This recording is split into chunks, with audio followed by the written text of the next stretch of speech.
mais je pense que moom la Sénégalais yi namoon parce que lu ñu yàgg a ŋàññ ci politique maanaam nit ñi dañuy ñëw jiital si fu ñu bokk ñoom seen parti wone ko revendiquer ko ba ñeneen ñi sax dañuy jàpp ni dañ leen beddi ci réew mi quelque part moom mu inverser les logiques ne moom day toogal ñëpp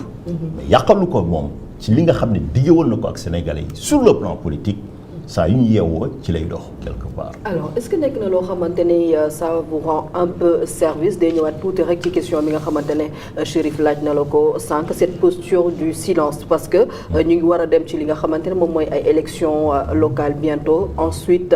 préparer li nga xamante ne moom mooy 2029 donc posture bi mu am ak positionnement am est-ce que vraiment dina leen mën a rendre service pour ci élections yi. bu baax parce que. dañuy fàggul lu bëri quelque part xam nga boo demee ba askanu lu mat 19 millions de Sénégalais wóolu la ne la suñu signature bu njëkk yaa ko yor quelque part amoo jot di teesante wala ngay wax gis nga ko saa yu wax jotee jënd na wax et que bu waxee Sénégalais yi dinañ dégg te dinañ ko gën a xam ne ci nekkut ci yenn yi quelque part donc xeetu dirigeant yooyu Sénégal yàgg nañ ko xaram mais effectivement tey la ñu ko yàlla wërsëgal mais yàqalul ni moom sur le plan politique bu leen fàttali ni aussi dafa ñëw au pouvoir à travers une coalition ñu bëgg ko ñu bañ ko si coalition Diomaye président quelque part coalition boobu tey am na ñi nga xam ne ña nga toog li ñu war a dox ci sur le plan politique ñu ngi koy dox ba mu mat sëkk ñun laataa dara di xew depuis le 7 la ñu def suñu assemblée générale adopté suñu charte bu bees suñu règlement intérieur déroulé lu ñuy déroulé quelque part donc amul benn retard par rapport ak li nga xam ne woy politique war na ko taxawee quelque part coalition boobu tey dafa nekk coalition bu mag bi nga xam ne comme nu may faral di wax dafa gagné la guerre avant la bataille parce que président bi nga coalition bi nga xam ne réussir na fal président à travers le Sénégal jàppal ne déjà il est déjà implanté des mooy dooleel pour les éventuelles échéances quelque part. laata may jox Lalla juste une question d'actualité parce que gis nañ ni que c'est l'info d'ailleurs qui barre la une de plusieurs quotidiens. Pastef dafa refuser en tout cas moom lañ dégg Ousmane Sonko wax démb éventuel report des élections locales et Ousmane Sonko demande même au président de fixer la date des élections locales loolu lan ngeen ci tontu. waaw kooku moom ñu ci luñ ciy tontu ko xam nga su doon kenn ki nga xam ne bokkul woon ci dispositif bi wala yoru woon ministre de l'intérieur wala xamul woon état d'avancement bi moo koy wax au moins kooku dana mérité ñu tontu ko quelque part mais ki nga xam ne ba barki démb li ngay wax di yëpp yaa ngi woon ci biir jalul tontu et que ça ñu yeggee ci fi nga xam ne en tout cas président war na génn wax ak sénégalais yi xamal leen benn mesure dans un sens ou comme dans un autre dana ko teg. voilà amul lenn lu leen tontu ci loolu. amuñu luñ ciy tontu. nee na dans un sens comme dans un autre. oui mais toutes les options doivent être sur la table. ok c'est important parce que sur cette même question dégg nañ ci le directeur général des élections monsieur Birame Sène wax na ci lors de la rencontre et je voudrais que qu'on l'écoute revenir ci waxtaan bi parce que lors de la rencontre entre le ministre de l'Intérieur Mohamed Bamba Cissé et les partis politiques la rencontre du 30 avril Birame Sène partis politiques yi posé nañ ko question boobu à savoir kañ le président de la République Bassirou Diomaye Faye di fixer la date des élections mu tontu ci ñu déglu ko et on revient tout juste après.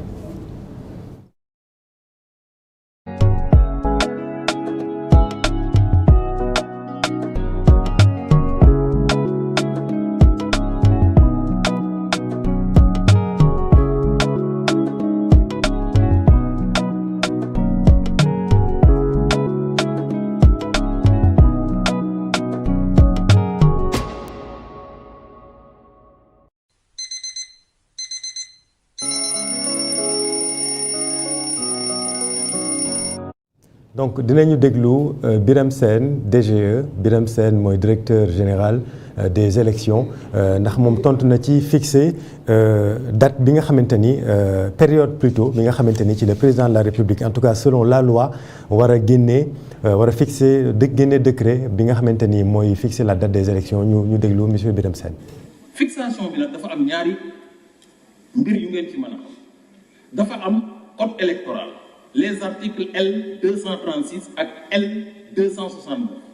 ñoom ñooy fixer période bi nga xam ne foofu la ñu mën a def élection yi boo demee ci article yooyu daf lay wax ne fanweeri fan laataa ñuy yegg ci njeextalu mandat conseils départementaux yi ak municipaux ci période boobu la ñu mën a fixer date élection yi loolu loi bi wax période boobu bi ma defee calcul parce que les délais sont francs en matière électorale boo defee le calcul day tombé 24 décembre ba 22 janvier 2027 donc ci période boobu ci la président war a choisir date pour fixer élection yi loolu la loi bi wax maintenant décret bi président di jël nag yoon waxul ne daf ko war a.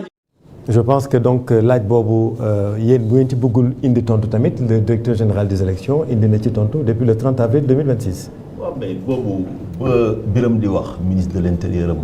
mu ngi toogoon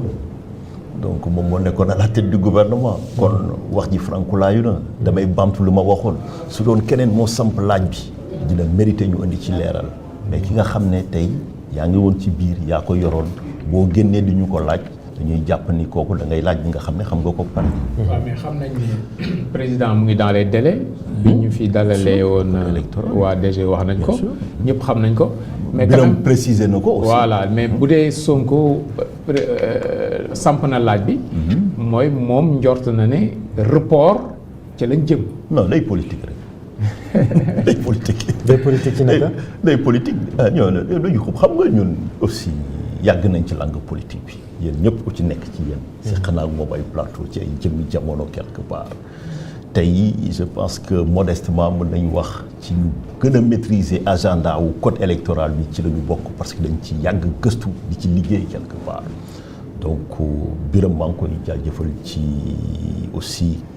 taxawaay bu am solo bi nga xam ne yàgg na ko def en tant que technicien au commis de l'État quelque part ñu am ci ay yeneen fonctionnaires yu ñu ciy àndal donc le débat ne se pose pas tey lépp li nga xam ne moom moo jëm ci élection fii Sénégal ci nu ñuy tabbee président de la République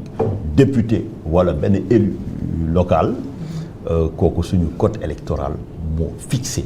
des délais préfixés fàttali na ko il suffit rek nga def computation yi nga wàññi di nga xam ci ban diir la ko yoon may au plus tard wala au plus tôt mu jël décision. et ce sera moo tax ma ne la bu ñu ci yeggee 24 décembre 2026 et 22 janvier 2027 président ci période boobu la war a fixé ça vous fait sourire. non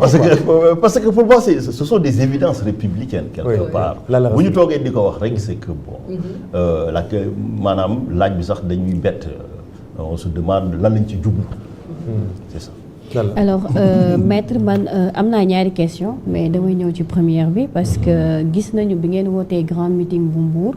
le président de la République xaar nañ ko d'ailleurs annoncé nañ ko ba dernier moment ñu wax ñu ne finalement dootul ñëwati parce que meeting ba maa ngi fa woon pour faire la couverture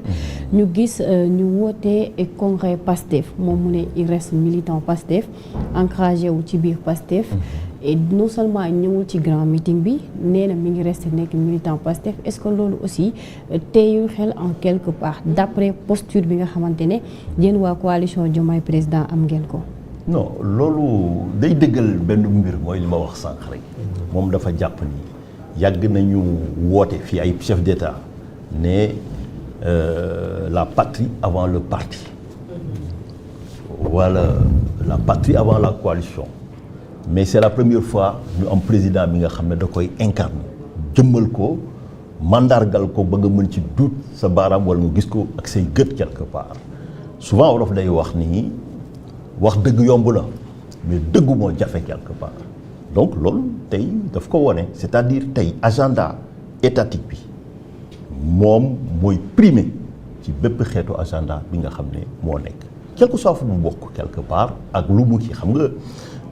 dara gënul fort yow nga jóge ci benn département juddoo fa yaroo fa say mbokk say ñoñ say am di jàmm mais aussi say militants toog ne dañ lay sàggan quelque part ñi bàyyeekoo fu nekk ñi nekk fa depuis ñetti fan stade boobu dem naa fa visiter ko ci dernier réglage yi